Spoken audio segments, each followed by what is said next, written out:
The spring of 1877 brought tender green leaves to the cottonwoods along the creek, their shadows dancing across the dusty main street of Dusty Creek, Wyoming. The morning sun beat down mercilessly, already promising another scorching day despite the early hour. Luke Callahan, 35 and built like the mountains that framed the valley, stepped out of McKinnon's general store with a sack of flour balanced on one shoulder and a coil of rope in his free hand. His boots struck the wooden boardwalk with a heavy, measured gait of a man accustomed to working alone. He'd been alone for as long as most folks in town could remember. The Callahan Ranch spread across 5,000 acres of prime grazing land, with a house big enough for a family of 10. Yet Luke rattled around in it like a single bean in an empty can. The townsfolk had long since given up trying to match him with their daughters or nieces. He was too quiet. They said, too set in his ways, too large and imposing for the delicate sensibilities of proper young ladies. As Luke adjusted the flour sack, preparing for the walk to his wagon, a small figure darted across the street, breaking free from her mother's grasp. 8-year-old Anna Elwood, her hair ribbon askew and her dress already dusty from the morning's adventures, planted herself directly in Luke's path. She had to crane her neck back to look up at him, shading her eyes with one small hand against the sun that haloed his broad shoulders. "When I grow up," she announced with the absolute certainty that only children possess, "I'm going to marry you." The statement rang out clear as a church bell, causing heads to turn all along the boardwalk. Mrs. Henderson nearly dropped her basket of eggs. Old Pete, whittling on the bench outside the barber shop, let out a cackle that turned into a coughing fit. Luke stood perfectly still, looking down at the child with her fierce brown eyes and stubborn chin. Most men would have laughed, ruffled her hair, made some joke about waiting for her to grow up. But Luke Callahan had never been most men. He shifted the flour sack to his other shoulder and regarded her solemnly. "That's a mighty big promise, little one," he said, his voice deep and thoughtful. "Promises like that, they can carry the weight of a whole lifetime. You sure you want to make it?" Anna nodded vigorously, her ribbons bobbing. "I'm sure you're the strongest man in the whole territory, and you've got the biggest house, and you never say mean things like Mr. Granger does. Mama says a woman needs a good man who works hard and treats folks right." "Anna, Mrs." Elwood's mortified voice carried across the street as she hurried to collect her wayward daughter. "Anna Marie Elwood, you come here this instant." She reached them breathless and flushed, grabbing Anna's hand. "I'm so sorry, Mr. Callahan. She's been impossible lately, always speaking her mind without thinking." "No harm done, ma'am." Luke tipped his hat politely. "Children speak their truth plain. Nothing wrong with that." "Mrs." Elwood's embarrassment softened into something like gratitude. Luke Callahan might be an odd duck, keeping to himself out on that big ranch, but he'd never shown anything but courtesy to the townspeople. "Still," she said, tugging Anna back a step, "she needs to learn proper behavior. Come along. Anna, we've got packing to finish." The words hit the air like a stone in still water. Packing. The Elwoods were leaving. "Papa got work with the railroad," Anna informed Luke, apparently unbothered by her mother's scolding. "We're moving to Colorado, but I'll come back when I'm grown. You'll see." Something flickered across Luke's weathered face.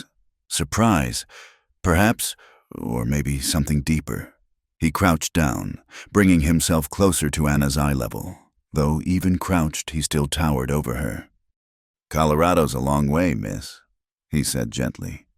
"You might find yourself a nice Colorado fellow and forget all about dusty old Wyoming." Anna shook her head so hard her ribbons whipped against her cheeks. "I won't forget, I promise. Will you wait for me?" "Mrs." Elwood made a strangled sound. "Anna, Mr. Callahan is not going to—" "I'll be here," Luke said simply, straightening back to his full height. "Same as always. A man's got to be somewhere. Might as well be home." The crowd of onlookers had grown. drawn by the unusual spectacle of Luke Callahan actually engaging in conversation, especially with a slip of a girl making bold declarations. Silas Granger pushed through, his thin lips twisted in amusement. He owned the largest mercantile in 3 counties and fancied himself the most important man in Dusty Creek. "Well, well," Granger drawled. "Looks like Callahan's finally found himself a bride. Might have to wait a spell for the wedding night, though." His laughter was sharp and ugly, joined by a few uncomfortable chuckles from his cronies. Luke's jaw tightened, but he kept his eyes on Anna. "You best get on with your packing, Miss Elwood. Long journey ahead." Anna seemed to sense the shift in mood. She pulled free from her mother's grasp one more time and darted forward, throwing her small arms around Luke's leg in a fierce hug. "I'll write letters," she promised against his dusty chaps, "every single week." Then she was gone, her mother hustling her away with apologies trailing behind them like dust. The crowd began to disperse, the morning's entertainment over, but Silas Granger lingered, his calculating gaze following the Elwoods' retreat. "Touching scene," he said to Luke, "though I'd be careful about encouraging such notions. People might talk." Luke hefted his flour sack and met Granger's eyes steadily. "People always talk. Doesn't make their words worth listening to." By evening, the Elwood wagon was loaded and ready. Half the town turned out to see them off, as was the custom. Luke stood at the back of the crowd, his hat in his hands. As the wagon rolled past, Anna twisted around on the seat, waving frantically. She kept waving until the wagon was nothing but a speck on the horizon, swallowed by the vastness of the prairie and the dying light. That night, Luke sat on his empty porch, looking out over his land. The big house echoed with silence behind him. He'd built it years ago, when he still believed in futures that included more than just himself. Now it stood as a monument to dreams that had never quite materialized. He pulled out his pocket watch, his father's watch, heavy and reliable, and wound it carefully. Time would pass, as it always did. Seasons would change. The little girl with the fierce eyes and bold promises would grow up somewhere in Colorado, probably forget all about the dusty Wyoming town and the quiet man she'd decided to marry. But as the stars emerged in the vast western sky, Luke found himself hoping she wouldn't forget. It had been a long time since anyone had looked at him and seen something worth promising to return for, even if it was just the fancy of a child. It was something, in a life measured out in silent meals and solitary sunsets. Something was better than nothing. The wind picked up, carrying the scent of sage and the distant howl of a coyote. Luke stood, joints protesting slightly he wasn't getting any younger, and headed inside. Tomorrow would bring its usual rounds, checking fences, moving cattle, maintaining the endless cycle of ranch work that kept a man's hands busy and his mind occupied. But tonight, for just a moment, he allowed himself to wonder what it would be like if she did come back, if that fierce little spirit kept her promise. He shook his head at his own foolishness and latched the door against the night. In the kitchen, he set one plate at the long table, same as always. The empty chairs stood like silent witnesses to all the meals that could have been, should have been. He ate methodically, the clock on the mantel ticking away the minutes with mechanical precision. Before bed, he found himself at his desk, pulling out a sheet of paper. He wouldn't send it. Where would he send it?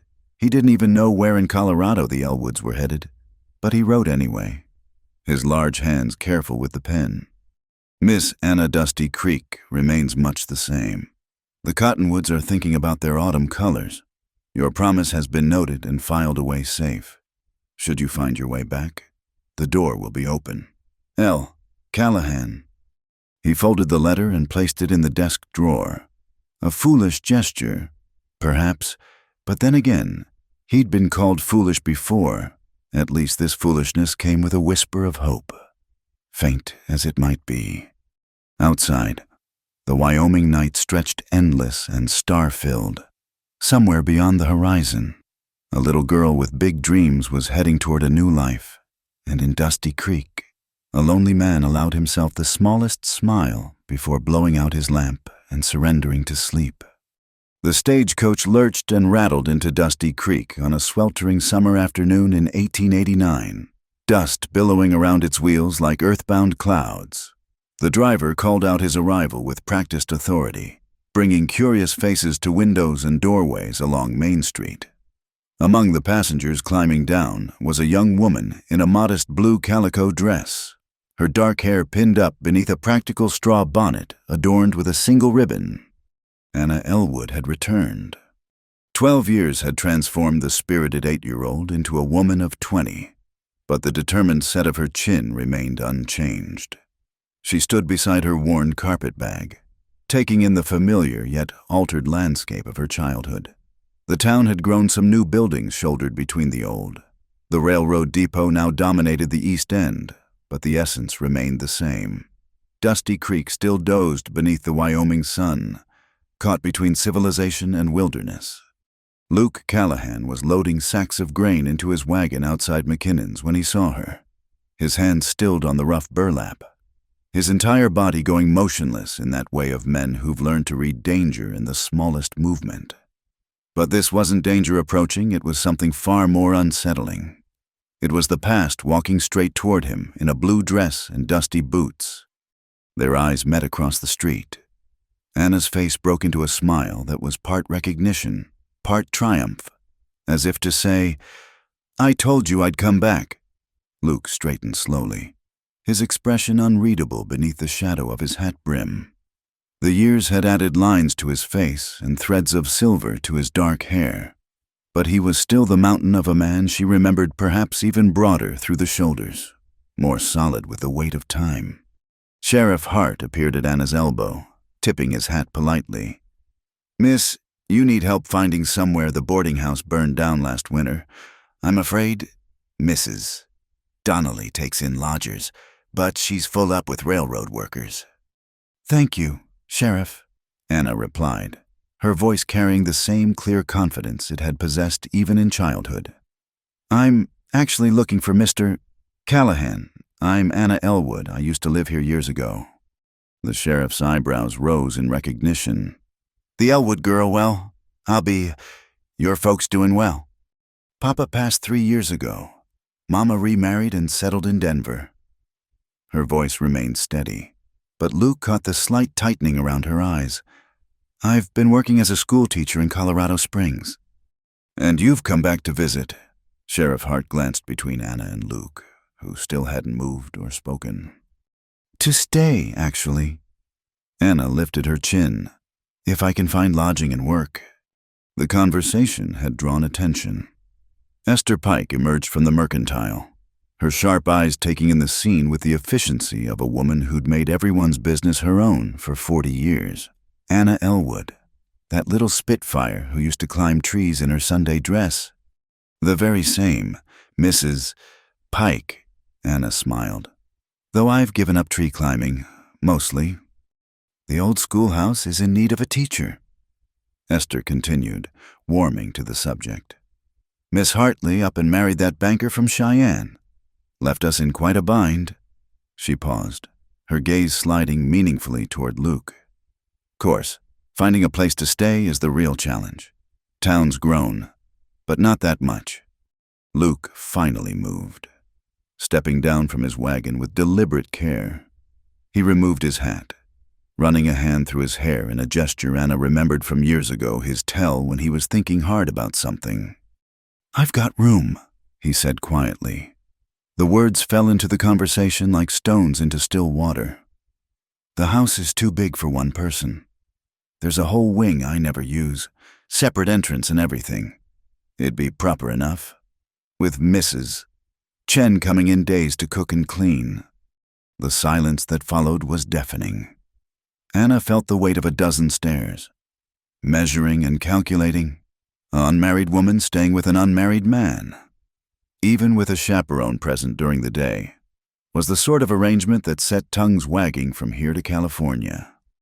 "That's very kind," Anna said, meeting his gaze directly. "I accept." Esther Pike made a sound somewhere between a gasp and a chuckle. "Well now, that's practical. I suppose with Mrs. Chen there, and the separate entrance. It's settled then, Luke said, already turning back to his wagon. Let me finish loading these supplies and we'll head out. Your trunk. Just this bag. Anna indicated her carpet bag. I travel light. Luke nodded and lifted the bag as easily as if it were empty, setting it carefully in the wagon bed. Anna accepted his hand up onto the wagon seat, noting how his fingers completely engulfed hers, careful and steady. As they pulled away from the crowd of onlookers, she kept her back straight and her eyes forward, though she could feel the weight of speculation following them down the street. The ride to the Callahan Ranch took them through landscape that was both achingly familiar and subtly changed. The cottonwoods had grown taller, their shade deeper. New fences marked property lines that had once been open range, but the mountains still rose blue and distant, and the wind still carried the scent of sage and possibility. You came back, Luke said finally, the first words he'd spoken since leaving town. I said I would. People say a lot of things. Doesn't always mean they follow through. Anna turned to study his profile. I'm not most people. A ghost of a smile touched his lips. No, I reckon you're not.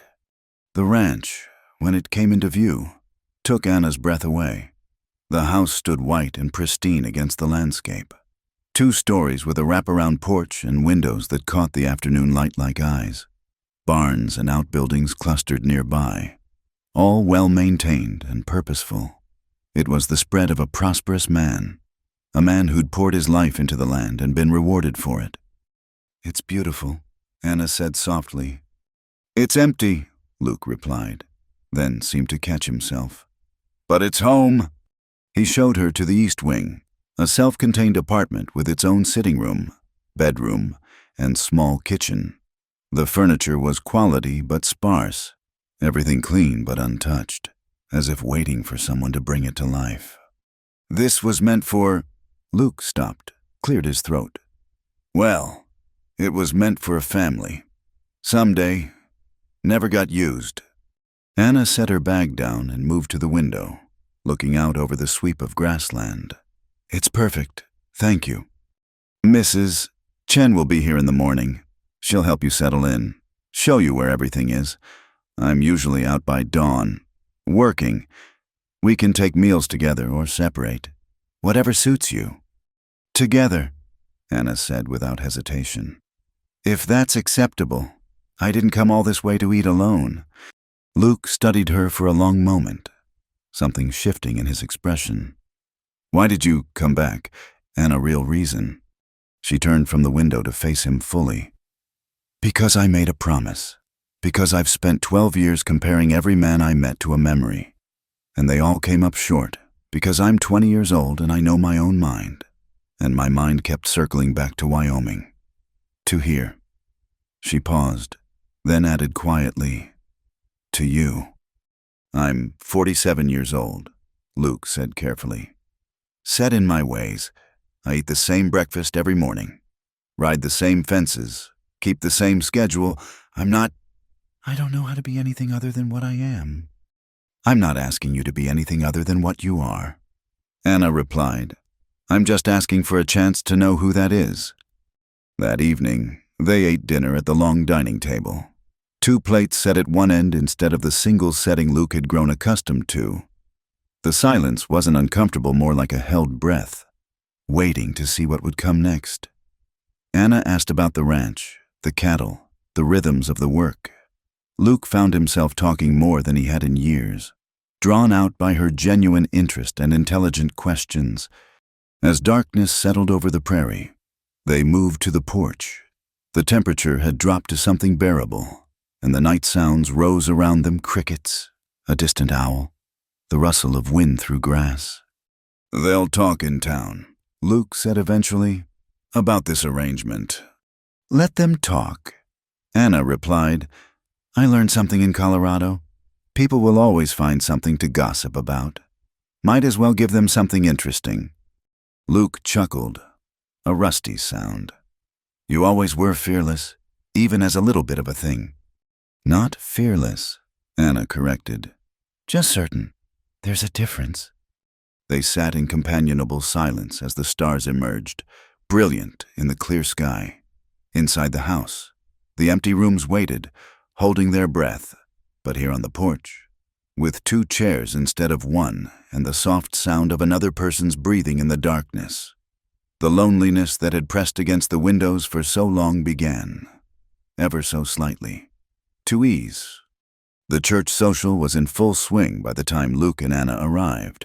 Yellow lamplight spilling from the windows and the sound of fiddle music drifting on the evening air. It had been 2 weeks since Anna's return to Dusty Creek, and while Luke would have preferred to avoid the gathering altogether, Anna had insisted. "We can't hide forever," she'd said that morning over breakfast. "Better to face them head on." Now, standing at the threshold of the church hall, Luke wondered if perhaps hiding hadn't been the wiser option. The moment they entered, the energy in the room shifted. Conversations faltered. Heads turned, and then resumed with a forced brightness that fooled no one. Anna, dressed in her best green silk, with her hair swept up and pinned with modest pearl combs, moved through the crowd with her head high. Luke followed, feeling oversized and awkward in his Sunday suit, aware of every glance and whisper that trailed in their wake. Miss Elwood, Mrs. Hartwell, the banker's wife, approached with a smile that didn't quite reach her eyes. "How lovely to see you again. We heard you'd returned to our little town." "Mrs. Hartwell," Anna replied pleasantly. "Yes, I'm back and hoping to take the teaching position at the school." "How enterprising of you." Mrs. Hartwell's gaze slid to Luke, then back to Anna. "And you're staying out at the Callahan Ranch. I understand. Mr. Callahan was kind enough to rent me his east wing," Anna said smoothly.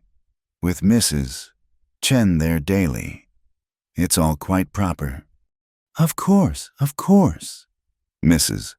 Hartwell's tone suggested she thought it was anything but. "Still, people do talk. A young woman's reputation is such a fragile thing." Before Anna could respond, Silas Granger's voice cut through the noise. "Well, if it isn't the child bride, all grown up." The merchant stood near the refreshment table, a glass of punch in his hand and malice in his smile. He'd aged in the 12 years since Anna left his hair thinner. His middle thicker, but his mean streak remained intact. "Mr. Granger," Luke said quietly, moving slightly to position himself between Silas and Anna. "Callahan." Silas took a sip of his punch, his eyes never leaving Anna. "I remember when she was just a little thing, making big promises about marriage. Caused quite a stir. Course, children say the darndest things, don't they?" "Yes," Anna said clearly. "And sometimes children see truths that adults are too cynical to recognize." The fiddle music had stopped. Most of the room was now openly watching the confrontation, their pretense of other conversations abandoned. Silas chuckled, an ugly sound. "Truth, is that what we're calling it? A wild little girl's fantasy about marrying the town hermit?" He gestured broadly with his glass. "Tell me, Miss Elwood, how long do you plan to play house before you get bored and run off again another 12 years? "That's enough." Luke's voice was low, but carried the kind of authority that made men step back. "Is it?" Silas persisted, emboldened by punch and an audience. "I'm just looking out for the girl. Someone should. Living out there with no proper chaperone." "Mrs. Chen is there every day." Anna interjected. "Days, yes, but what about the nights?" Silas's implication hung heavy in the air. A young woman, an older man, all alone in that big house. The crack of Anna's palm against Silas's cheek echoed through the hall like a gunshot. Punch sloshed from his glass, staining his white shirt pink. The room held its collective breath. "How dare you?" Anna said, her voice steady despite the trembling in her hands. "How dare you stand there and imply and suggest—" She took a breath, composing herself. "I am not a child anymore, Mr. Granger. I am a grown woman who makes her own choices. I chose to return to Dusty Creek. I chose to accept Mr. Callahan's offer of lodging. And if I choose to honor a promise made in innocence and found to be true in maturity, that is my business and no one else's. She turned to face the room at large. Her chin lifted in defiance. Yes, I told Luke Callahan I'd marry him when I was 8 years old. Yes, I've come back. Not because of some childish fantasy, but because in all my travels, in all my years of teaching and meeting people from all walks of life, I never met a man who worked harder, spoke truer, or showed more kindness than the one standing beside me now. The silence stretched taut as a fiddle string. Then, from the corner where the older ranchers sat, came the sound of slow clapping. Jesse Pike, Esther's husband, stood up, his weathered face creased in approval. Well said, miss. Well said indeed. Others joined in tentatively at first, then with growing conviction. Not everyone. Certainly. Some faces remained disapproving, scandalized, but enough. Enough to show that Dusty Creek might be capable of growth after all. Silas, his cheek bearing the red mark of Anna's hand, pushed through the crowd and stormed out. Luke watched him go, noting the way he paused at the door to look back, his expression promising this wasn't over. The fiddle started up again, a deliberate attempt to restore normalcy. People began to move, to dance, to pretend the confrontation hadn't happened. But the atmosphere had changed. Some folks made a point of approaching Anna, welcoming her back properly. Others kept their distance, their judgment clear in their averted gazes. Would you like to dance? Luke asked quietly. Anna looked up at him in surprise. You dance? Badly, he admitted. But I figure after that performance, we might as well give them the full show. She smiled then, the first genuine smile since Silas had opened his mouth. I'd be honored. They moved on to the small dance floor, Luke's large hand gentle on her waist, her hand nearly disappearing in his. He hadn't lied about dancing badly. His steps were careful and overly precise, like a man picking his way across uncertain ground. But Anna didn't seem to mind, following his lead with easy grace. Thank you, he said as they turned slowly. For what you said. I meant every word. I know. He was quiet for a moment. That's what worries me. Why? Luke struggled to find the words. Because you're young and bright and full of fire. Because you could have anyone should have someone your own age. Someone who knows how to laugh and dance and be easy in company. I don't want easy, Anna said firmly. I've had easy. Easy is boring. Easy doesn't last when the hard times come. She looked up at him, her brown eyes serious. I want real. I want someone who says what he means and means what he says. Someone who builds things to last. Around them, other couples swirled and spun, but Luke had stopped moving, standing still in the middle of the dance floor. Anna, you don't have to say anything, she interrupted gently. Not yet. I know this is fast. I know it's unconventional, but I've waited 12 years. Luke, I can wait a little longer for you to catch up. They finished the dance in silence, aware of the eyes upon them, some hostile, some curious, some surprisingly warm. When the music ended, Esther Pike appeared at their elbow. Anna, dear, might I have a word about the teaching position the school board meets Tuesday next? As the women talked, Luke found himself cornered by Sheriff Hart. That was quite a scene, the lawman observed. It was. Granger's not going to let this go. You know that. Luke nodded. I figured as much. He's got influence, money, and he's been nursing a grudge against you for years ever since you outbid him for that water rights deal.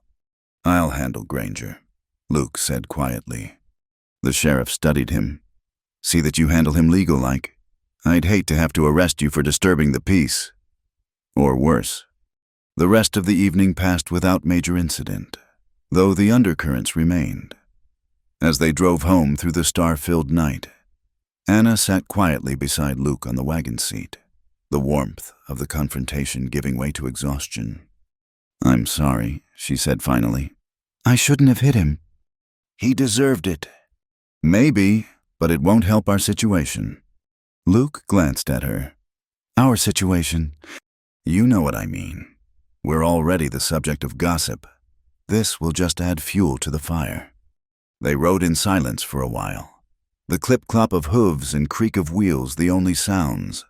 Then Luke said, "My mother used to say that a fire's only dangerous if you're afraid of getting burned." Anna smiled in the darkness. Your mother sounds like she was a wise woman. She would have liked you. Even though I'm a troublemaker who slaps men at church socials. Especially then, Luke said, and was rewarded with Anna's laugh, bright as starlight in the Wyoming night.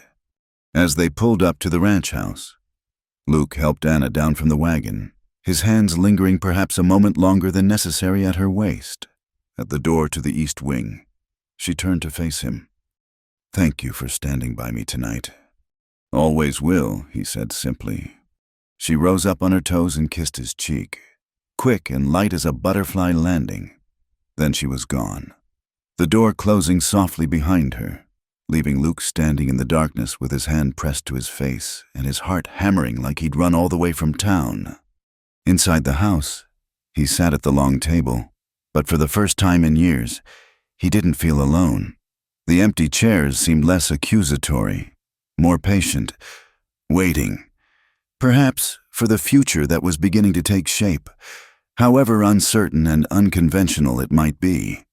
Outside, a coyote called across the prairie, answered by another, then another, until the night filled with their wild song. It was a sound that had once emphasized his solitude. Tonight, it felt like a celebration. The pounding on the door came just after midnight, violent enough to rattle the windows. Luke was on his feet before fully awake. Reaching for the Colt .45 he kept in the drawer beside his bed. He pulled on trousers and made his way downstairs, bare feet silent on the wooden floors. Through the window, he could see 3 figures on the porch, Silas Granger flanked by 2 of his hired hands, the Baxter brothers. Their horses stood tethered at the rail, steam rising from their flanks in the cool night air. Luke positioned himself beside the door, gun in hand but held low. "State your business." Granger. "Open up. Callahan, we need to talk about your house guest." "Anything you've got to say can be said through the door." "This ain't neighborly. Luke, open the damn door." Luke lifted the bar and opened the door part way, his bulk filling the gap. The Colt remained at his side, visible but not threatening. Yet, Silas stood there in his expensive coat, trying to look authoritative despite the whiskey on his breath. The Baxter brothers flanked him, hands resting too casually near their sidearms. "It's late. Granger, what do you want?" "I want to discuss a business proposition." Silas's eyes glittered in the moonlight. "About the girl?" "Her name is Miss Elwood, and she's not up for discussion." "Everything's up for discussion when the price is right." Silas reached into his coat, and Luke tensed, but the merchant only pulled out a leather wallet. $500, cash. She leaves town tomorrow, no questions asked. Luke's voice dropped dangerously low. "You're trying to buy her off." "I'm trying to save her reputation, and yours." Silas leaned forward, his breath sour. "Think about it. Young woman like that. Living here, people are already talking. It'll only get worse. But if she leaves now, finds somewhere else to teach, everyone can forget this. Unfortunate situation. The only unfortunate situation is you standing on my porch at midnight." Movement on the stairs caught Luke's eye. Anna appeared, wrapped in a shawl over her nightgown, her hair in a long braid. She'd obviously heard the voices. "Ah, Miss Elwood." Silas tipped his hat mockingly. "We were just discussing your future." "My future is my own to decide, Mr. Granger," Anna said coolly, though Luke could see her hands trembling slightly where they clutched the shawl. "Is it?" Silas's tone turned nastier. "A woman with no family here, no connections except—" He gestured dismissively at Luke, This arrangement. You think the school board will hire you once I have a word with them. You think any decent family will let their children be taught by a woman of questionable morals. There's nothing questionable about my morals, Anna replied steadily. No living unmarried with a man old enough to be your father taking advantage of his loneliness. Silas smiled coldly. Or perhaps it's the other way round. Perhaps he's taking advantage of your desperate circumstances. Luke stepped fully onto the porch, forcing Silas to back up. That's enough. Get off my land. Or what? One of the Baxter brothers spoke up, his hand moving to his gun. You'll shoot us, add murder to your list of sins. No shooting necessary, Luke said calmly. Sheriff Hart knows you're here. Saw you ride out of town. If anything happens to me or Miss Elwood, he'll know where to look first. It was a bluff. Luke had no idea if the sheriff had seen anything, but it gave Silas pause. The merchant's eyes narrowed, calculating. This isn't over, he said finally. I've got influence in this town. Callahan, more than you know. That teaching position gone. Any hope of her being accepted here gone. I'll make sure everyone knows exactly what kind of woman she is. And what kind is that? Anna stepped past Luke onto the porch, her chin raised defiantly despite her state of undress. A woman who keeps her promises. A woman who chooses her own path. A woman who won't be bought or bullied. A woman who'll regret crossing me, Silas snarled. Luke moved then, faster than a man his size should be able to. His hands shot out, gripping Silas by the coat collar and lifting him partially off his feet. The Baxter brothers went for their guns, but found themselves staring down the barrel of Luke's Colt, which had appeared in his other hand as if by magic. You threaten her again, Luke said, his voice deadly calm. You come near her. You so much as speak her name in town, and sheriff or no sheriff, I'll end you. That's not a threat. Granger, that's a promise. And unlike some folks, I keep mine. He released Silas, who stumbled backward, his face purple with rage and humiliation. You've made a powerful enemy tonight, Callahan. I made that enemy years ago, Luke replied. Tonight you just showed your true colors. Now get off my land before I forget my manners entirely. Silas straightened his coat with shaking hands. This isn't over, he repeated, but the words lacked conviction. He jerked his head at the Baxter brothers, and they mounted their horses, riding off into the darkness. Luke stood on the porch until the sound of hoofbeats faded, then turned to find Anna watching him with an expression he couldn't quite read. You should go back inside, he said. It's cold. In a moment, she moved closer, studying his face in the moonlight. Would you really have shot them? If they touched you, yes. That's simple. That's simple. Anna shivered, though whether from cold or something else, Luke couldn't tell. He shrugged out of his jacket and draped it around her shoulders, the garment comically large on her smaller frame. I'm sorry, she said softly. I've brought trouble to your door. Trouble was already here, Luke replied. Granger's had it out for me since I outbid him for water rights 5 years back. You just gave him an excuse to act on it. They stood in silence for a moment, the night sounds of the ranch settling around them, horses shifting in the barn, an owl calling from the cottonwoods, the eternal whisper of wind through grass. What do we do now? Anna asked. Now, Luke checked his revolver before holstering it. Now we get ready. Granger won't let this go. He'll make good on his threats about the school board. Try to turn the town against you. Maybe worse. I'm not leaving, Anna said firmly. I'm not asking you to.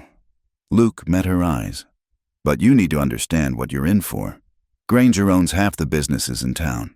He holds mortgages on a dozen farms. He's got influence and he's not afraid to use it. Then we'll fight him. We, Luke raised an eyebrow. We, Anna confirmed. I didn't come all this way to run at the first sign of trouble.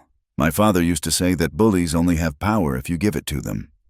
Your father sounds like he was a smart man. He was. He also taught me to shoot. At Luke's surprised look, She smiled. What you think growing up in railroad camps was all tea parties and needlework? Despite everything, Luke found himself chuckling. No, I don't suppose it was. Still, knowing how to shoot and being willing to are two different things. Then I guess I'll have to practice the willing part. The next morning brought Sheriff Hart, as Luke had expected. The lawman accepted coffee and sat at the kitchen table, his hat beside him. Granger came to see me at dawn, he said without preamble. Claims you threatened him, assaulted him. He came here at midnight with 2 armed men. Luke replied. Tried to bribe Miss Elwood to leave town, then threatened her when she refused. The sheriff sighed. I figured it was something like that. Problem is, it's your word against his. And he's got 2 witnesses. Who are on his payroll, Anna pointed out. That's as may be, but it still complicates things. Hart turned his coffee cup in his hands. I can't take sides here, you understand. Got to uphold the law equally. We're not asking you to take sides, Luke said. Just to do your job if Granger steps over the line. Fair enough. The sheriff stood, settling his hat on his head. Word of advice, watch yourselves. Granger's angry, and angry men do stupid things. I'd hate to see anyone get hurt over wounded pride. After he left, Luke found Anna in the barn, checking the horses. She'd traded her usual dress for a split skirt and boots, her hair pulled back in a practical braid. Teaching me to defend myself wasn't just talk, was it? She said without looking up from the horse she was brushing. No. Luke moved to the tack wall, considering, we'll start with the rifle. Easier to handle than a pistol. More stopping power. Can you ride? Well enough. Good. If trouble comes, you'll need to be mobile. He paused. Anna, are you sure about this? It's not too late to... If you're about to suggest I leave for my own good, save your breath. She turned to face him, brush still in hand. I made my choice when I got on that stage to come here. I'm not some delicate flower that wilts at the first sign of bad weather. Luke studied her, the determined set of her jaw, the steel in her spine despite the uncertainty in her eyes. No, he agreed. You're not. They spent the afternoon at target practice, setting up bottles and cans along the fence line. Anna's father had indeed taught her the basics. She knew how to hold the rifle, how to sight, how to squeeze rather than jerk the trigger. But knowing and doing under pressure were different things. Breathe, Luke instructed, standing behind her. In through your nose, hold it, squeeze on the exhale. The rifle cracked, and a bottle exploded in a shower of glass. Good, again. As the sun began to sink toward the mountains, painting the sky in shades of orange and pink, they sat on the porch cleaning the weapons. The familiar ritual of oil and cloth seemed to calm them both. Granger won't give up, Luke said eventually. This is just the beginning. Then we'd better be ready for whatever comes next, Anna replied, checking the rifle's action with growing confidence. That night, Luke moved his bedroll to the parlor, positioning himself between the main entrance and the stairs to Anna's quarters. If Granger or his men came calling again, they'd have to go through him first. But the night passed peacefully, marked only by the familiar sounds of the ranch and the distant howl of coyotes. Still, Luke lay awake long into the small hours. Planning and preparing for the storm, he could feel building on the horizon. War had come to Dusty Creek, whether they wanted it or not. And Luke Callahan had learned long ago that in war, the side that prepared best usually won. The broadsheet appeared overnight, plastered on every building, fence post and hitching rail in Dusty Creek. By the time Luke and Anna rode into town for the weekly supplies, a crowd had gathered around the one posted outside McKinnon's general store. The bold black letters screamed their poison. She was sold as a too-wild bride until she stole the cowboy's lonely heart. Below the headline, the article spun a sordid tale of mail-order deception, painting Anna as a desperate woman who'd tricked a lonely rancher into taking her in. It cited a supposed marriage contract from a matrimonial agency, complete with forged documents that Silas claimed to possess. Anna's hands trembled as she read, her face draining of color. Around them, townspeople whispered and pointed, some with sympathy, others with the gleeful malice of those who feast on scandal. "It's all lies," she said quietly, but her voice carried every word of it. Luke tore the poster down, crumpling it in his massive fist. But there were dozens more throughout town, and already the damage was spreading like wildfire through dry grass. Inside McKinnon's, the atmosphere was thick with tension. Mrs. McKinnon, usually friendly, barely met Anna's eyes as she filled their order. Other customers gave them a wide berth, as if scandal might be contagious. "Heard there's going to be a special school board meeting," someone whispered loudly enough to be overheard, "to discuss the situation with the teaching position." Anna's chin lifted. She walked to the counter with measured steps, setting down her purchases. "Mrs. McKinnon, I'd like to add a pound of coffee to our order. The good kind, please." The older woman hesitated, then nodded, reaching for the coffee tin. As she measured it out, she said quietly, "I don't believe a word of it. Dear known Luke Callahan for 20 years. He's no fool, and he's no victim." "Thank you," Anna replied, her voice steady despite the emotion in her eyes. At the freight office, they found Silas Granger holding court, the supposed contract in his hand. He was showing it to Judge Morrison and several other prominent citizens, his voice carrying clearly through the open door. Poor Callahan, taken in by a scheming woman. Look here, signed and dated. A mail-order bride arrangement. Paid for, but never delivered. Until now, when she shows up claiming some childhood connection." Luke strode through the door, Anna close behind. The room fell silent. "That's an interesting fiction you're peddling, Granger," Luke said calmly. "Mind if I have a look at this supposed contract?" Silas clutched the paper tighter. "I think the authorities should examine it first. Fraud is a serious crime. So is forgery," Sheriff Hart said from the doorway. He'd followed them in, his expression unreadable. "Let me see that document. Silas." Reluctantly, Granger handed it over. The sheriff studied it carefully, then looked up. "This matrimonial agency, Western Hearts United, anybody ever heard of it?" "They operate out of Chicago," Silas said quickly. "Very reputable." "Funny thing," Hart continued. "I telegraphed Chicago this morning after seeing these posters. No such agency exists. Never has." The color drained from Silas's face. There must be some mistake." "The mistake," Anna said, stepping forward, "was thinking you could destroy my reputation with lies and forgeries. I came to Dusty Creek of my own free will, not as anyone's mail-order bride. I've never signed a contract with any matrimonial agency, and the only person trying to sell me is you, Mr.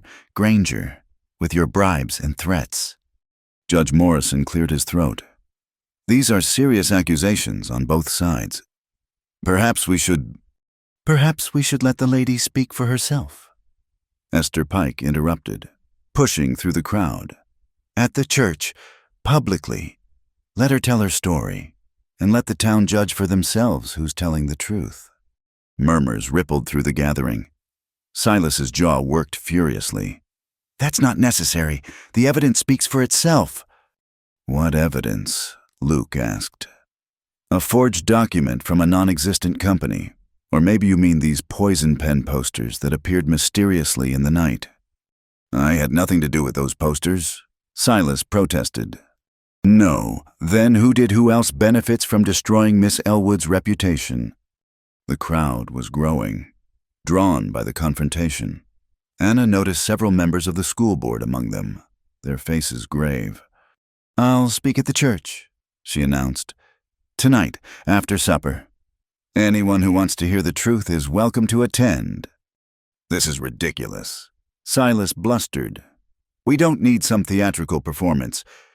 What we need, Judge Morrison said firmly, is the truth.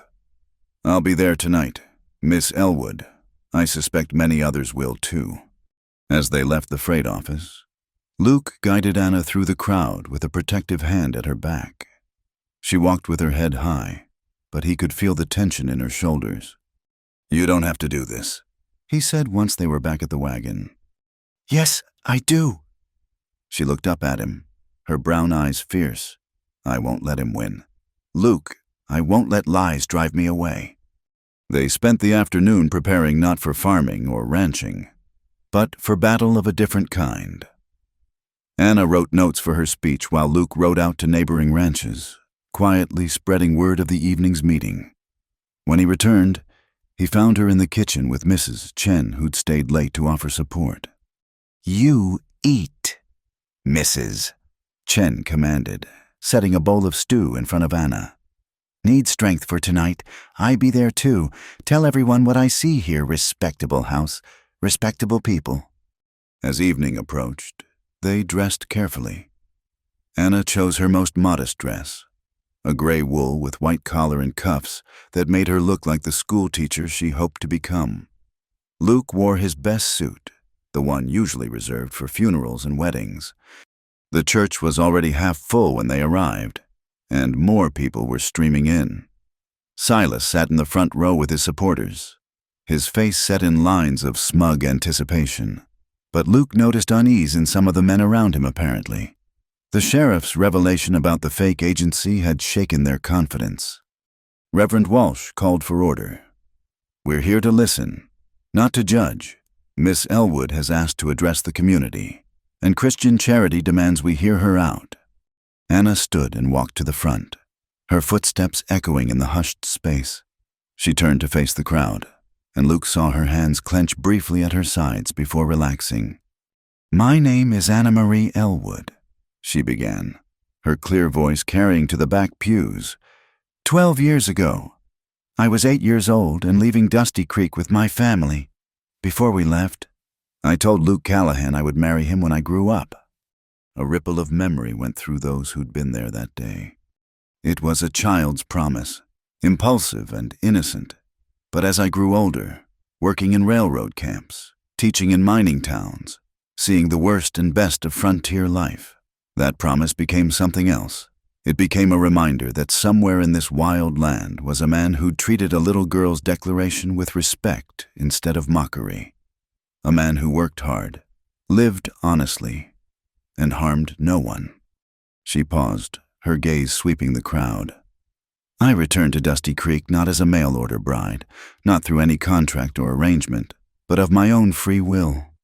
I came back to see if the man matched my memory, to see if a child's instinct about character had been correct. And someone called out. Anna smiled slightly. And I found that Luke Callahan is exactly who I thought he was. A good man who offered me shelter with no expectations, who's treated me with nothing but respect and kindness. While living under his roof unmarried, Silas burst out. It's scandalous. What's scandalous? Anna replied coolly, is a man who tries to buy a woman's departure, threatens her when she refuses, and then spreads lies when intimidation fails. What's scandalous is forging documents and posting anonymous slander in the dead of night. Sheriff Hart stood up. For the record, I've examined the supposed contract thoroughly. The paper is too new, the ink too fresh, the postal marks don't match any legitimate mail service. It's a forgery, plain and simple. The tide was turning. Luke could see it in the shifting postures, the changing expressions. Silas saw it too. This is a conspiracy, he shouted. They're all in it together.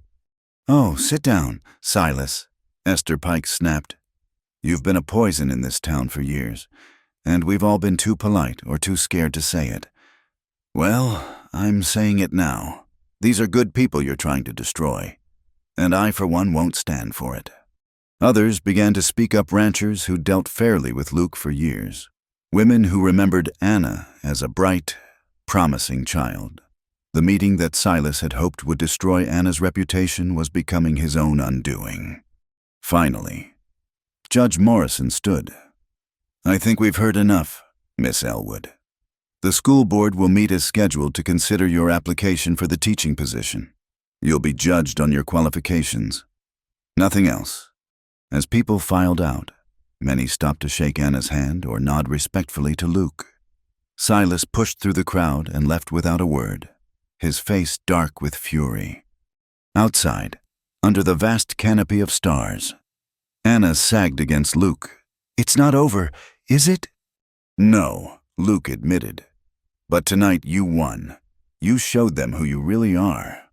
"We won," she corrected. "I couldn't have done this without you." They drove home through the quiet night, the broadsheets already being torn down by sympathetic hands. But Luke knew Silas wouldn't give up so easily. Men like him never did. The real fight was just beginning. At the ranch, Luke walked Anna to her door. "You were magnificent tonight," he said softly. She looked up at him, moonlight catching in her eyes. "I was terrified." Courage isn't the absence of fear. It's acting despite it. Anna rose on her toes and kissed him not on the cheek this time, but fully on the lips. It was brief, sweet, and left Luke's heart hammering. "Thank you," she whispered, "for believing in me, for standing by me." Then she was gone, leaving Luke standing in the darkness, touching his lips and wondering how a woman so young could be so brave, so strong, so absolutely certain of what she wanted. Inside, he checked his guns and made sure all the doors were barred. Silas would retaliate. The only questions were when and how. The county courthouse in Willow Springs stood 2 stories tall, its red brick facade baking under the September sun. The courtroom was packed to capacity, with overflow crowds spilling into the hallway. What had started as a hearing about forged documents had become the most anticipated legal spectacle in the territory's recent memory. Judge Theodore Blackwood, brought in from Cheyenne to ensure impartiality, called the proceedings to order with sharp raps of his gavel. He was a stern man in his 60s, with steel-gray hair and eyes that missed nothing. "This hearing will determine the validity of certain documents presented by Mr. Silas Granger," the judge announced, "and address counterclaims of forgery, harassment, and defamation brought by Miss Anna Elwood and Mr. Luke Callahan." Silas sat at the plaintiff's table with his lawyer, a slick-talking man named Cornelius Wade, who'd arrived from Denver with an expensive suit and a carpetbag full of legal tricks. At the defendant's table, Anna sat between Luke and Samuel Morrison, the local lawyer who'd volunteered to represent them. "Your Honor," Wade began, standing with theatrical flair, "my client has been grievously wronged. He attempted to protect this community from a shameful situation, a young woman of questionable morals taking advantage of an older man's loneliness. When he tried to intervene, he was threatened with violence." "Objection," Morrison said calmly. "Counsel is making accusations not supported by evidence." "Sustained. Mr. Wade, stick to the facts, please." Wade smiled smoothly. "Of course. Your Honor, let me present Exhibit A, the marriage contract from Western Hearts United." Sheriff Hart had already testified about his investigation revealing no such company existed. But Wade pressed on. "My client obtained this document from a traveling merchant who claimed the young lady in question had defaulted on her obligations." "And where is this traveling merchant?" Morrison asked during cross-examination. "Unfortunately, his current whereabouts are unknown." A ripple of skeptical murmurs went through the crowd. Anna was called to testify first.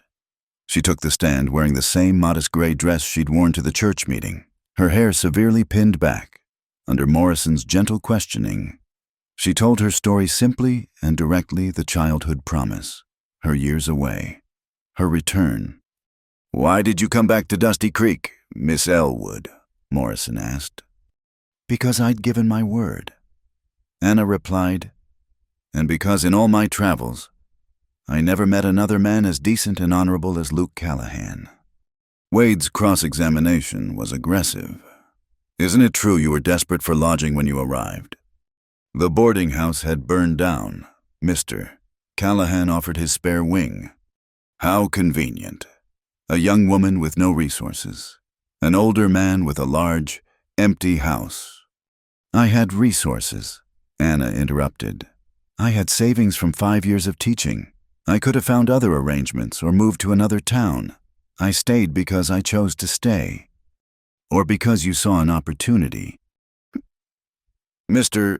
Wade, Judge Blackwood interjected sharply. Do you have actual questions, or are you simply making insinuations? Wade shifted tactics. Miss Elwood, do you deny that your arrangement with Mr. Callahan has caused scandal in the community? I deny that there's anything scandalous about it. Mrs. Chen is there daily.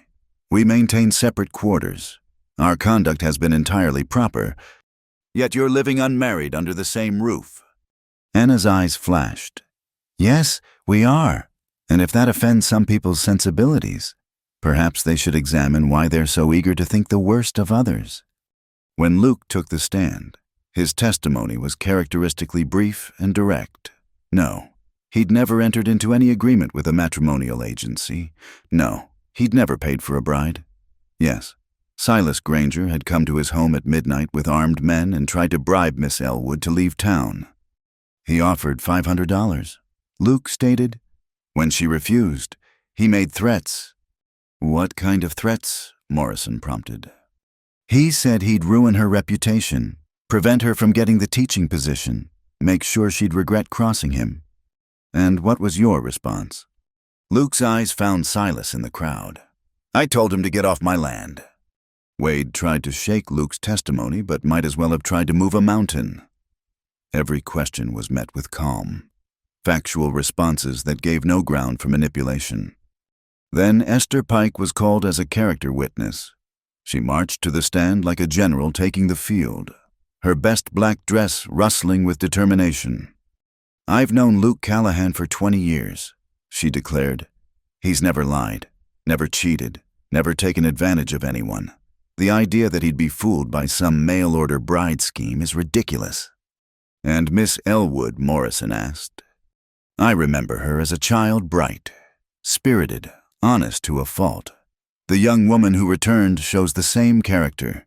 She's been nothing but respectful and proper since her arrival. More witnesses followed Sheriff Hart detailing his investigation. Mrs. Chen describing the household arrangements. Ranchers testifying to Luke's character. The tide was turning decisively against Silas. Then Wade played his last card. Your Honor, I'd like to call Mr. Josiah Baxter to the stand. One of the men who'd accompanied Silas that night took the stand, hat in hand. But instead of supporting Silas's version of events, his testimony took an unexpected turn. Mr. Granger asked us to go with him that night, Baxter said, avoiding Silas's furious gaze. Said we might need to encourage Callahan to see reason. Encourage how? Judge Blackwood asked. Baxter shifted uncomfortably. He said if Callahan wouldn't take the hint, we might need to make things uncomfortable for him. Mess with his fences. Maybe spook his cattle. Make it clear the girl had to go. The courtroom erupted. Silas jumped to his feet. He's lying. They're all lying. Mr. Granger, sit down or I'll have you removed. The judge warned. But Silas was beyond reason. This whole town's gone soft. Letting a woman like that twist you all around her finger, she's nothing but a... That's enough. Luke was on his feet, but Anna caught his arm. No, she said clearly. Let him finish. Let everyone see who he really is. Silas's face was purple with rage. A conniving opportunist who saw a lonely fool and played on his memories. You think this is about some childhood promise. It's about money. It's always about money. Is that why you tried to buy me off? Anna asked calmly. Because everything's about money to you. The judge's gavel cracked repeatedly. Order Mr. Granger. You're in contempt. Sheriff, remove him. As Hart and his deputy escorted Silas out, still ranting, Judge Blackwood shook his head. I've seen enough. This court finds no evidence supporting Mr. Granger's claims. The supposed contract is clearly fraudulent. Furthermore, based on testimony heard today, I'm recommending the territorial prosecutor investigate Mr. Granger for forgery, harassment, and conspiracy to commit property damage.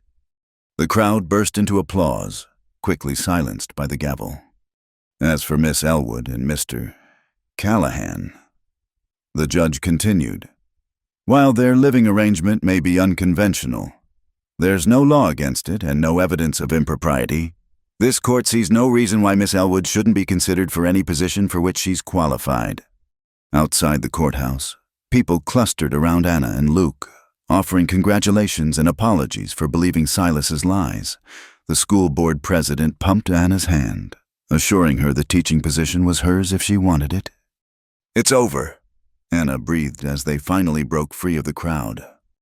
The legal part, maybe, Luke said, scanning the street. But Silas won't forget this humiliation. They were halfway home when Luke noticed the smoke, a thin black column rising from the direction of the ranch. He urged the horses to a gallop, Anna clutching the seat as the wagon bounced over the rough road. But it wasn't the house burning. It was the old line shack on the eastern boundary. Flames already consuming the roof as they approached, and spray painted on a nearby rock in fresh red paint. This isn't over. Luke pulled up the team, studying the scene grimly. He's escalating. Should we tell the sheriff? We will, but Hart can't be everywhere. Luke turned to Anna. I want you to consider staying in town for a while. With the Pikes, maybe, or... No, Anna's voice was firm. I'm not leaving. Not the ranch, not you. We face this together.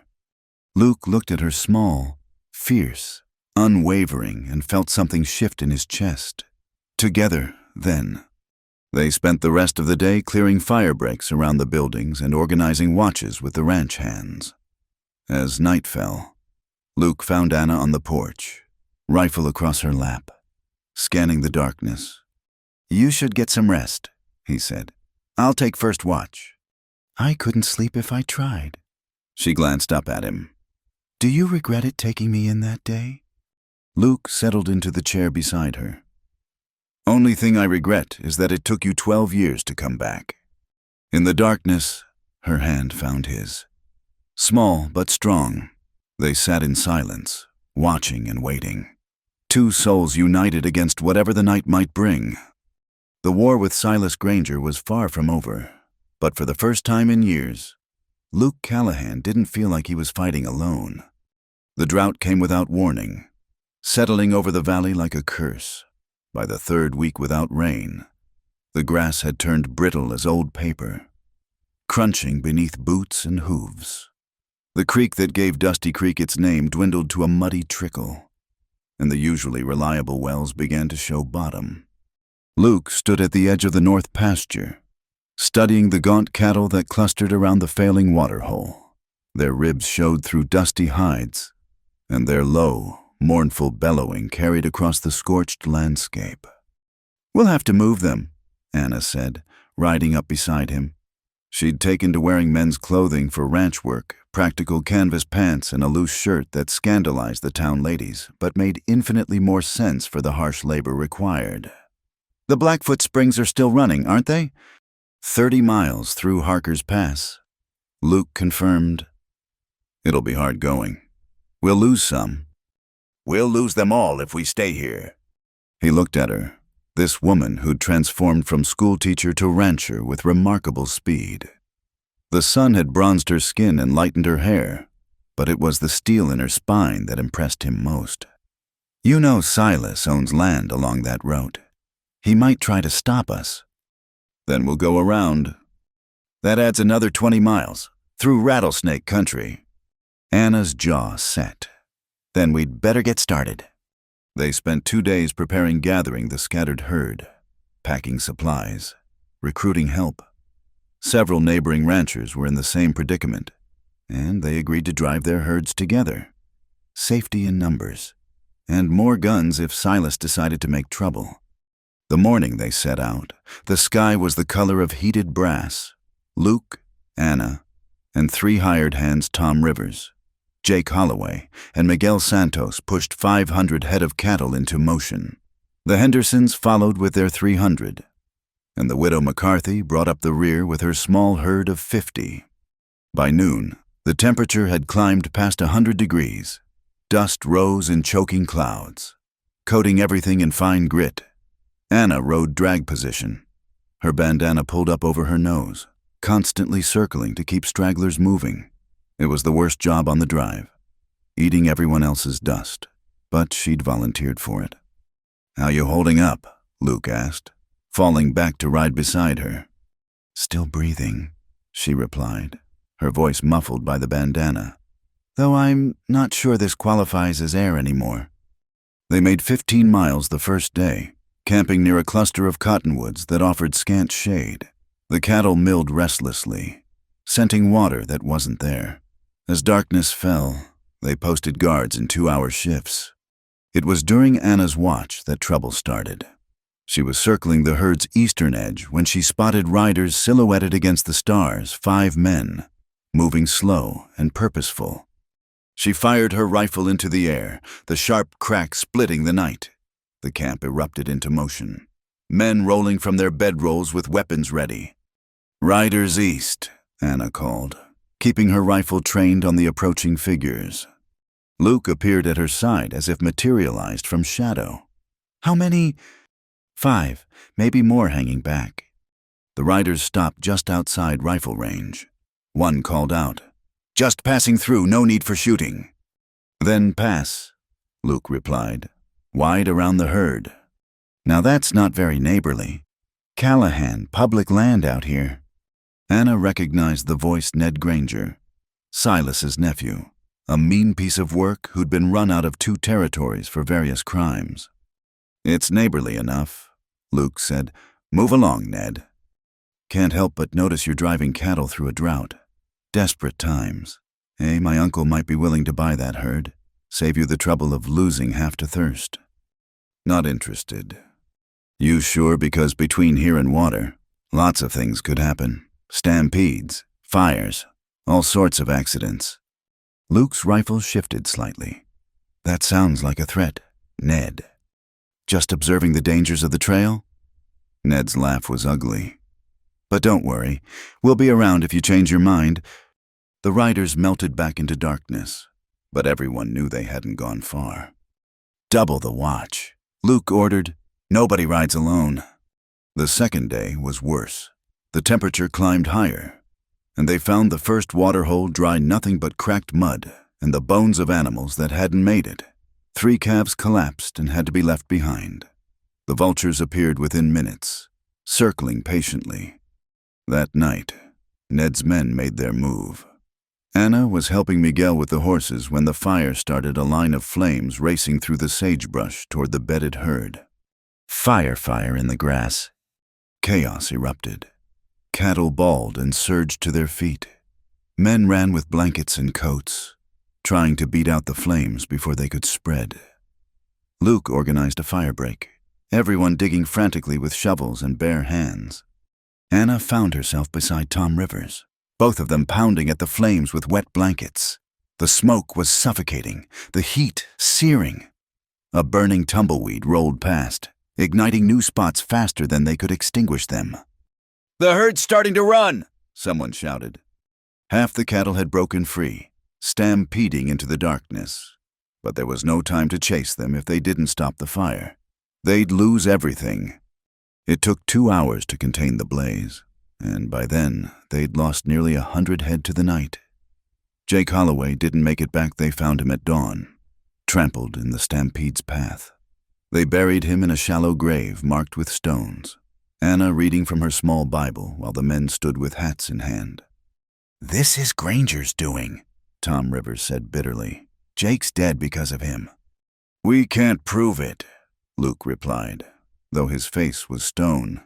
"Keep moving. It's what Jake would want." The third day brought them to Rattlesnake Ridge, where the trail narrowed between tumbled boulders. It was perfect ambush country, and everyone's nerves were wire-tight. Anna rode with her rifle across her saddle, eyes scanning every shadow. The attack came at the narrowest point. Shots rang out from the rocks above, spurting dust around the horses' hooves. The cattle panicked, trying to turn back but blocked by those behind. "Take cover," Luke roared, diving from his saddle. Anna rolled behind a boulder as bullets whined overhead.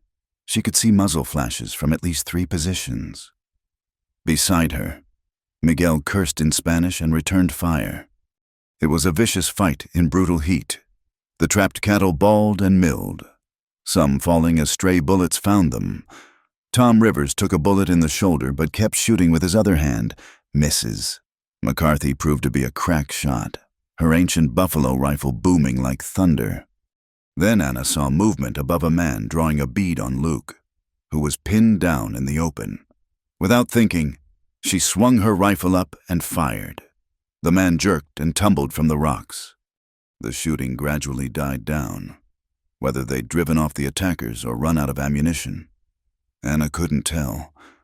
In the ringing silence, they took stock. Tom wounded, 20 cattle dead, everyone shaken but alive. "That was close shooting," Luke said quietly to Anna. "You saved my life." She was shaking now, the reality of having shot a man hitting her. "Is he—" "Wounded, from the cursing I heard. They dragged him off." Luke's hand briefly touched her shoulder. "You did what you had to." They pressed on, reaching the springs just as the sun touched the horizon. The sight of clear, running water nearly brought tears to Anna's eyes. The cattle scented it and surged forward, their desperate bellowing turning to sounds of relief. While the animals drank, they made camp and tended wounds. Tom's shoulder was bad but would heal. They'd lost nearly 200 head between the stampede, the ambush, and the trail, but the rest would survive. "We should head back tomorrow," Henderson said before they regroup. "Different route," Luke agreed. "North through Carson Valley. Longer but safer." That night, Anna sat by the spring, washing trail dust from her face and hands. The water was cold and sweet, a miracle after days of rationed canteen water. Luke found her there, settling beside her with a groan. "You did well," he said simply. "Better than most men would have." "I don't feel like I did well. I feel like we barely survived." "Sometimes that's the same thing." He was quiet for a moment. "This isn't the life you signed up for. Teaching school, having a proper home." "No," Anna agreed. "It's harder, but it's also more real. Out here, you know what matters: water, food, protecting what's yours. The rest is just decoration." Luke studied her in the moonlight. "You've changed. We both have." She met his eyes. "The question is, do you like who I'm becoming?" Instead of answering with words, Luke leaned down and kissed her, slow and careful. When they parted, Anna was breathless. "Does that answer your question?" he asked. "It's a start," she replied, then kissed him again. They returned to the ranch 3 days later, trail-worn and diminished, but not defeated. Sheriff Hart met them with news Ned Granger had been arrested trying to sell stolen cattle in Willow Springs. He'd confessed to the ambush, implicating his uncle. "Silas is claiming he knew nothing about it," Hart said. "Can't prove otherwise, but Ned's going to prison for a long spell." It was a victory of sorts. But Anna knew the fight wasn't over. As she stood on the porch that evening, watching storm clouds build on the horizon, she felt the first drops of rain on her face. Within minutes, it was pouring, the drought breaking at last. Luke joined her, and they stood together watching the earth drink deeply. The ranch would survive. They would survive. And whatever came next, they'd face it as they'd faced the drought together. Stubborn as the land itself. The little white church had never looked prettier. Wild roses climbed the fence posts, their pink blooms perfuming the crisp October air. Inside, every pew was decorated with ribbons and autumn leaves, golden aspens mixed with deep red sumac. It seemed the whole town had turned out, filling the church to capacity and spilling onto the steps. Anna stood in the small room behind the altar, her hands trembling slightly as Esther Pike fastened the last button on her wedding dress. It was simple but elegant cream silk with delicate lace at the collar and cuffs, made by Mrs. Chen with meticulous care. "There," Esther said, stepping back. "You look beautiful, dear. Luke won't know what hit him." Through the window, Anna could see guests still arriving. The transformation in the town's attitude had been gradual but undeniable. The drought crisis, their stand against Silas. The way they'd worked together, it had shifted something fundamental. Where once there had been suspicion and gossip, now there was respect. "Nervous?" Mary Henderson asked, adjusting Anna's veil. "Terrified," Anna admitted with a shaky laugh. "Not about marrying Luke. About everything else. What if I trip? What if I forget the words?" "You won't," Esther assured her. "And even if you do, it won't matter. That man would marry you in a thunderstorm wearing potato sacks." A knock at the door interrupted them. Sheriff Hart peered in. His usually stern face creased with concern. "Ladies, we might have a problem." Anna's heart sank. "Silas?" "He just rode in with 2 men. They're standing at the back of the church." "He wouldn't dare," Esther began. "Let him stay," Anna said quietly. "If he wants to watch me marry Luke, that's his choice. We won't let him ruin this day." The sheriff nodded. "I'll keep an eye on him. Jesse and some of the boys are ready if he tries anything." As the organ began to play, Anna took a deep breath. This was it, the culmination of a promise made so many years ago. She stepped out into the main church, and every head turned. Luke stood at the altar in his best black suit, looking uncomfortable but handsome. When he saw her, his face transformed with an expression of such naked wonder that Anna felt tears prick her eyes. She'd never seen him look vulnerable before, but in that moment, all his defenses were down. Since her father was gone, Judge Morrison had offered to walk her down the aisle. As they moved forward, Anna was aware of Silas standing near the door, his presence like a dark cloud, but she kept her eyes on Luke, drawing strength from his steady gaze. Halfway down the aisle, the church doors burst open with a crash. "Stop this farce!" Silas strode forward, his face twisted with fury. The 2 men with him spread out, hands hovering near their guns. The congregation erupted in shocked murmurs. Several men started to rise, but Luke held up a hand, his voice calm but carrying clear authority. "Let him speak." "This is a sham," Silas declared. "A manipulation by a conniving woman who—" "Who turned you down?" Anna interrupted, her voice ringing clear. "Who wouldn't be bought, wouldn't be bullied, wouldn't bow to your threats?" "You stole from me?" Silas's control was slipping. "That land, that water rights deal, Callahan, only got it because you distracted me with your return." Luke stepped down from the altar, moving with the controlled grace of a man ready for violence but hoping to avoid it. "You lost that deal because you got greedy. Silas, because you tried to cheat the Hendersons and word got out. That was your doing, not ours." Everything was fine until she came back. Silas's hand moved toward his coat. The church erupted into motion. Sheriff Hart and his deputies drew their weapons. Jesse Pike and several ranchers stood, revealing their own guns. But it was Anna who acted first. She stepped directly in front of Silas, her wedding dress rustling. "Go ahead," she said quietly. "Show everyone what you really are. Pull a gun at a wedding. In a church. In front of the whole town." Silas's hand froze. Around him, he could see faces not just Luke's supporters, but people who'd once been neutral or even friendly to him. They all watched with expressions of disgust and disappointment. "You've lost Mr. Granger," Anna continued. "Not because of me, but because of who you are. A small, bitter man who can't stand to see others happy." "This isn't over," Silas hissed. "Yes, it is." Judge Morrison stepped forward, his judicial authority evident. "Silas Granger, you're under arrest for disturbing the peace, making threats, and attempted intimidation. Sheriff..." As Hart and his men moved in, Silas made one last desperate play. He lunged toward Anna, whether to grab her or strike her. No one could say, but Luke was there instantly, his massive fist connecting with Silas's jaw with a sound like a hammer hitting meat. Silas crumpled to the floor, out cold. "Sorry, Reverend," Luke said to the minister, who stood frozen at the altar. "Didn't mean to bring violence into your church." Reverend Walsh cleared his throat. "Given the circumstances, I think the Lord will understand. Shall we continue?" As the sheriff's men dragged Silas out, the congregation slowly settled. There was a moment of awkward silence. Then Widow McCarthy called out, "Well, are we having a wedding or not? I didn't put on my best dress for nothing." Laughter rippled through the church, breaking the tension.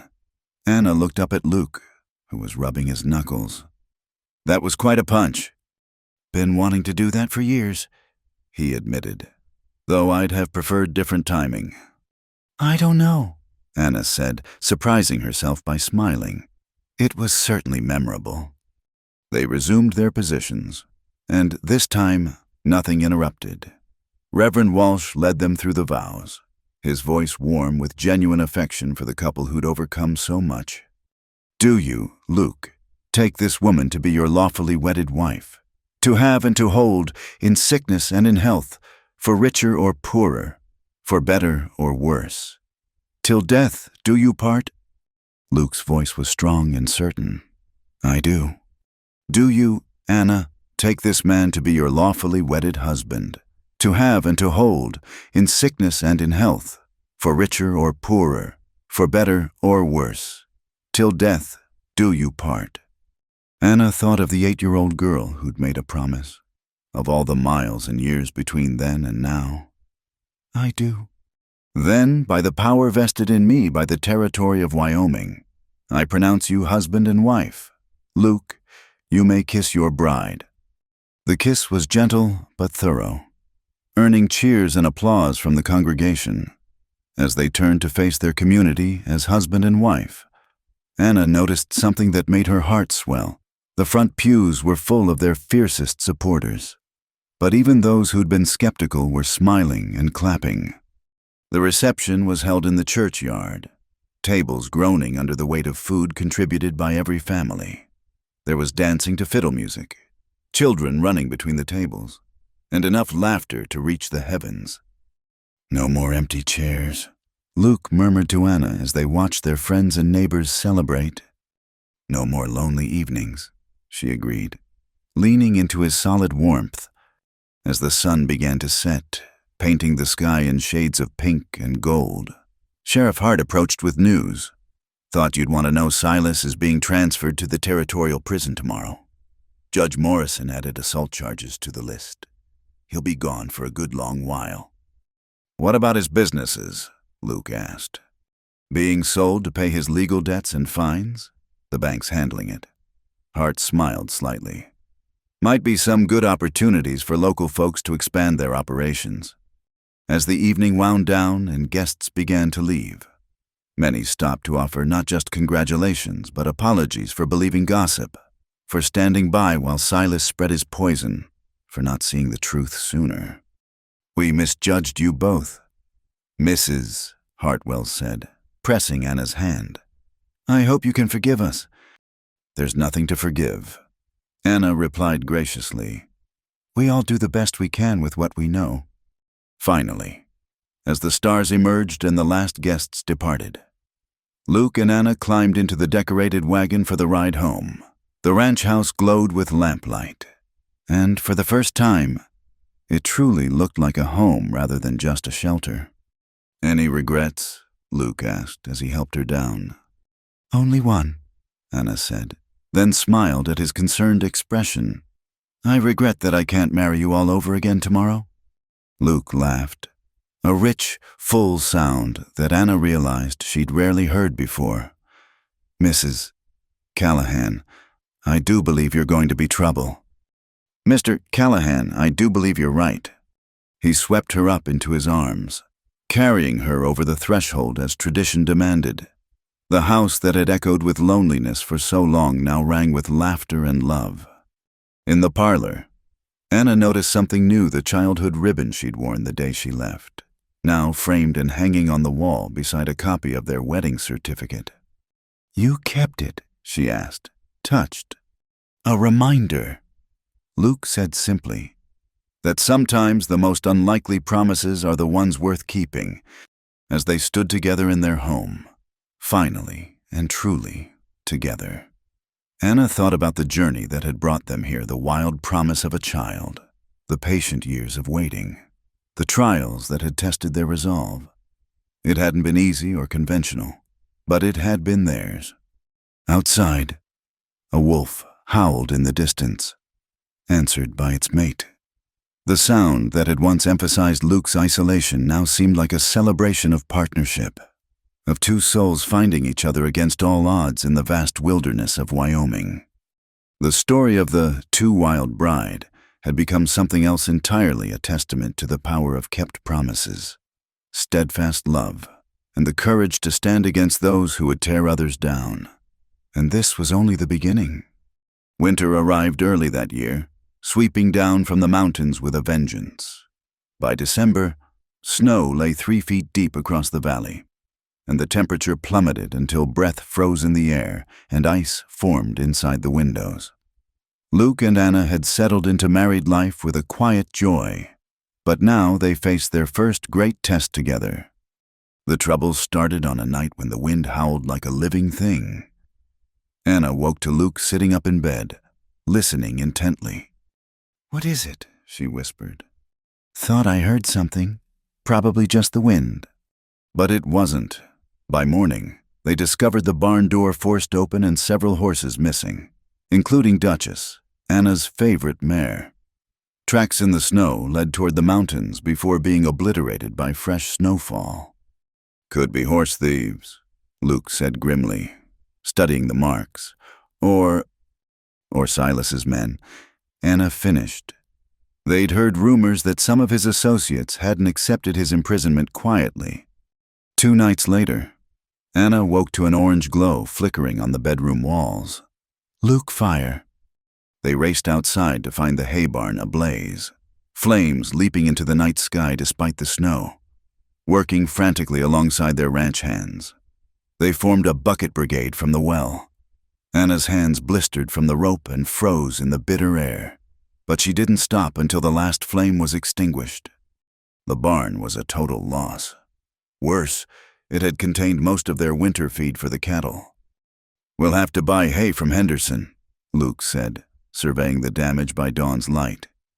"It'll cost dear, but the herd won't survive without it." Anna noticed something in the snow boot prints leading to and from the barn, too fresh to have been made by their own people. This was deliberate. Sheriff Hart came to investigate, but the evidence was slim. "Could be anyone with a grudge," he said apologetically, "without witnesses." That night, Anna found Luke cleaning his rifles at the kitchen table. "You're expecting more trouble." "I'm preparing for it." He looked up at her, and she saw the worry he'd been hiding. "Anna, I've been thinking, maybe you should stay with the Pikes until—" "Don't," her voice was sharp. "Don't you dare suggest I leave. We're married. Luke Callahan. For better or worse. Remember—" "This is definitely the worst part," he said with a weak attempt at humor. Anna sat beside him, taking his hand. "Then we face it together. Besides," she added with forced lightness, "I have something to tell you that makes leaving impossible." Luke frowned. "What do you mean?" She guided his hand to her still flat stomach. "By summer, those empty chairs are going to need filling." The expression on Luke's face, shock melting into wonder and then fierce protectiveness, was worth all the fear and uncertainty. He pulled her into his arms, holding her as if she were made of spun glass. "A baby," he breathed. "Our baby." "Due in July, I think." Anna pulled back to look at him. "So you see, I can't leave. This child is going to be born on Callahan land, come hell or high water." The attacks escalated over the following weeks. Fences cut, cattle scattered, Water barrels contaminated with dead animals. Each incident was carefully calculated to cause maximum hardship without leaving clear evidence of who was responsible. Then came the night that changed everything. Anna woke to the sound of breaking glass. Downstairs, voices rough, unfamiliar. Luke was already moving, pressing his revolver into her hand. "Stay here," he whispered. "Bar the door behind me." "Luke." But he was gone, moving silent as a shadow despite his size. Anna heard his footsteps on the stairs, then shouting, the crash of furniture, gunshots that seemed to shake the house. She couldn't just hide. Grabbing the rifle from beside the bed, she crept to the landing. Below, she could see Luke grappling with two men while a third raised a pistol. Anna didn't think. She fired, the rifle's kick nearly knocking her backward. The man with the pistol screamed and clutched his shoulder, his weapon clattering across the floor. "Behind you," she shouted as a fourth man emerged from the kitchen. Luke spun, using one attacker as a shield while drawing his own gun. The kitchen intruder fled. In moments, it was over, one man down with Anna's bullet in his shoulder, another unconscious from Luke's fists. The other two vanished into the night.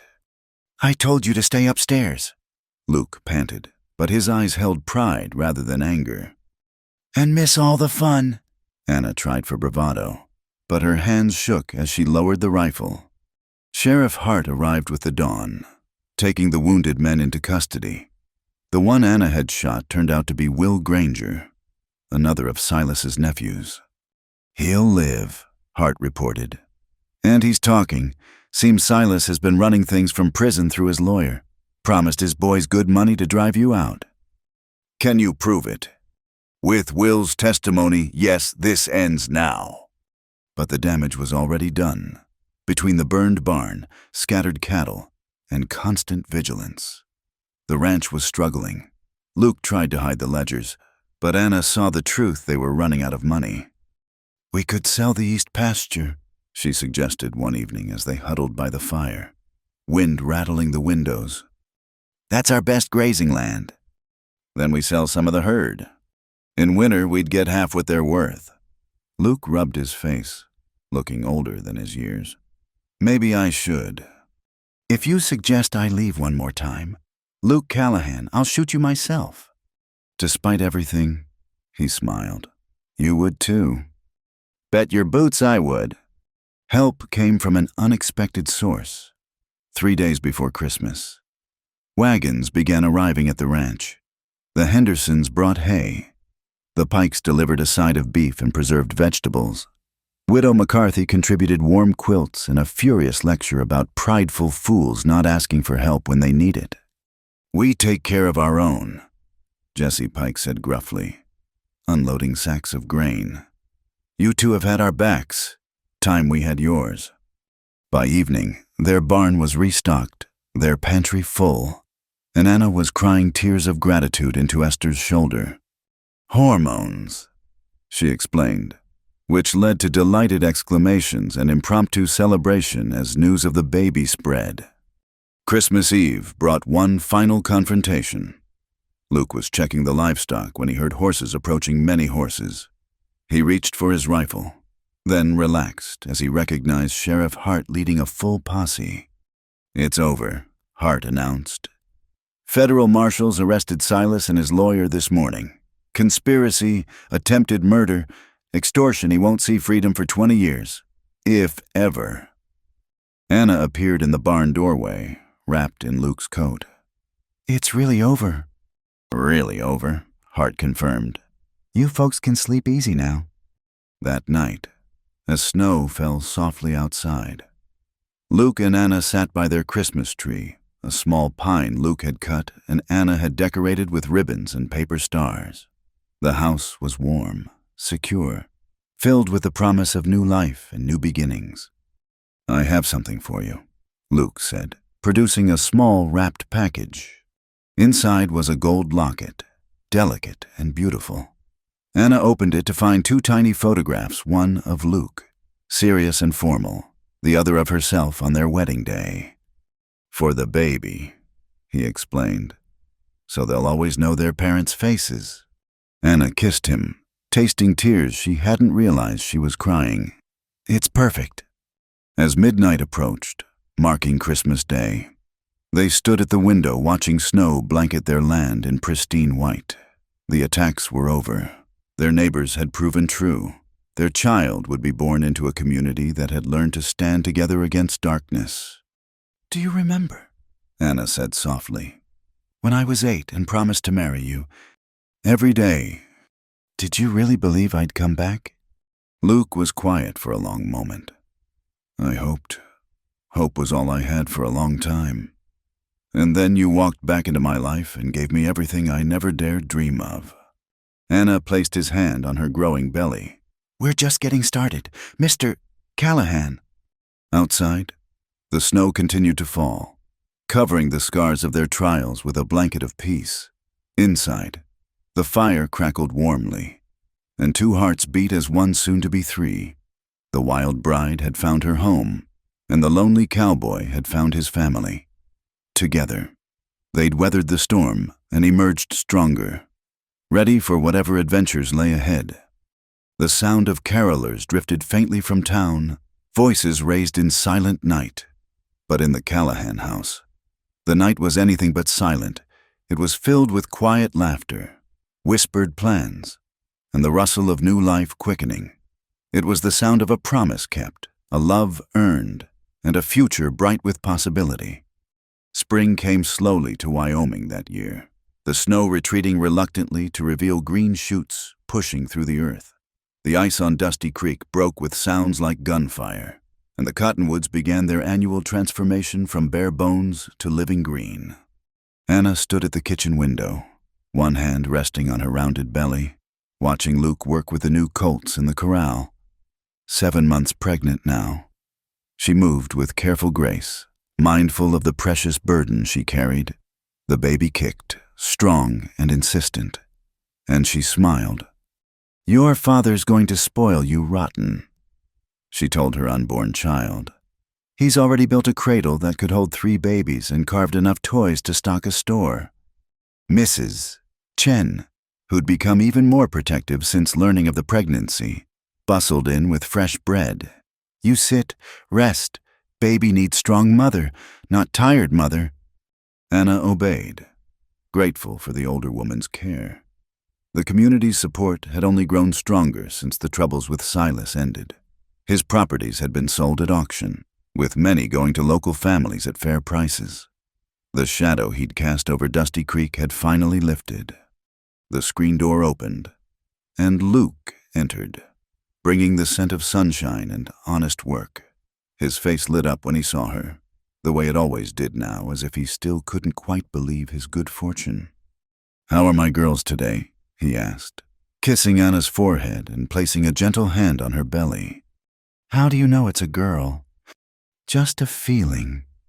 He grinned. Though a boy would be welcome too. Someone to help with the ranch work. Girls can do ranch work, Anna reminded him. I seem to recall proving that last summer. That you did. His expression grew serious. Doc Morrison will be here tomorrow for your checkup. Says everything looks good, but with the baby coming soon... I know. We need to be prepared. Anna caught his hand. Stop worrying. Women have been having babies since the beginning of time. But when her labor began 3 weeks later, all of Anna's brave words seemed to evaporate. It started at dawn with a backache that grew steadily worse. By noon, she was gripping Luke's hand as contractions rolled through her. Get Doc Morrison, she gasped. And Esther, please. Luke was torn between staying with her and riding for help. Finally, he bellowed for Miguel, sending him racing to town while he stayed by Anna's side. I'm here, he kept saying. I'm not going anywhere. The doctor arrived within the hour. Esther Pike right behind him. They took charge with calm efficiency, relegating Luke to boiling water and fetching supplies. He paced the hallway like a caged bear, flinching at every cry from the bedroom. First babies take their time, Esther informed him during one of her trips for fresh linens. Could be hours yet. It was. The sun set and rose again before the baby made its appearance. Luke had worn a path in the floorboards and prayed more in those hours than in the previous decade combined. Then, just as the morning sun painted the mountains gold, a new cry split the air high, indignant and absolutely perfect. "Luke," Esther called, "come meet your son." A son. Luke's knees nearly buckled as he entered the room. Anna lay propped against pillows, exhausted but radiant, holding a wrapped bundle. When she smiled at him, his vision blurred. "Come see him," she whispered. The baby was red-faced and wrinkled, with a shock of dark hair and tiny fists that waved in the air. When Luke touched one finger to a miniature palm, the baby gripped it with surprising strength. "He's perfect," Luke breathed. "What should we call him?" "James," Anna said. "James Lucas Callahan, after your father and you." Luke couldn't speak past the lump in his throat. He sat carefully on the bed's edge, his arm around Anna, staring at the miracle they'd created. Word spread quickly through Dusty Creek. By afternoon, a steady stream of visitors arrived with gifts, blankets, preserves, toys, and enough food to feed an army. The house that had once echoed with loneliness now overflowed with celebration. "Look at this," Jesse Pike said, gesturing to the crowd gathered in the parlor. "From the town hermit to the most popular man in the valley. That's what a good woman does for you." "That's what the right woman does," Luke corrected, his eyes finding Anna nursing the baby in the rocking chair he'd made. As the weeks passed, they settled into the rhythm of new parenthood. Luke, who'd handled wild horses and angry bulls without flinching, approached diaper changes like he was diffusing dynamite. Anna discovered she could function on 2 hours of sleep and that her capacity for love was infinitely larger than she'd imagined. One evening, as summer took full hold of the land, they sat on the porch in the cooling air. Baby James slept in Luke's arms, making soft snuffling sounds. The ranch spread before them, peaceful and prosperous. "Do you ever think about how it all started?" Anna asked, a little girl making a wild promise. "Every day." Luke shifted the baby gently. "That promise changed everything. Do you think he'll understand someday? About us? About how we found each other?" "We'll tell him the story. About his brave mother who kept her word and fought for what she wanted. About how sometimes the most unlikely things turn out to be the most true." Anna smiled, remembering. "They called me the too wild bride. You were wild enough to see past what everyone else thought. Wild enough to choose your own path. And you, the lonely cowboy whose heart I stole." Luke chuckled softly. "You didn't steal it. I gave it freely. Been yours since the day an 8-year-old girl looked up at me with those fierce eyes and made her declaration." A year later, the church was packed again, this time for James's christening. The same people who'd once whispered scandal now beamed with genuine affection as Reverend Walsh blessed the baby. Sheriff Hart stood as godfather, Esther Pike as godmother. After the ceremony, Anna found the old broadsheet Silas had posted, now framed and hanging in Luke's study.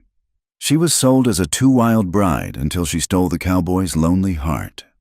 "Why keep this?" she'd asked when Luke first hung it up.